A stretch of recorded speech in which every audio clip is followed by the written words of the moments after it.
அம்மையே வாராகி போற்றி,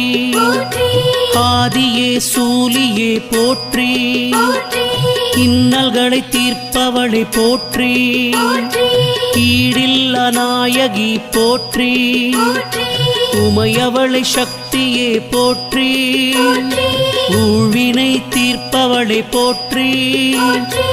என் குல தெய்வமே போற்றி, ஏகாந்த நாயகி போற்றி, ஐயம் தீர்ப்பவளை போற்றி, ஒப்பிலா மாமணியே போற்றி, ஓம்கார நாயகியே போற்றி.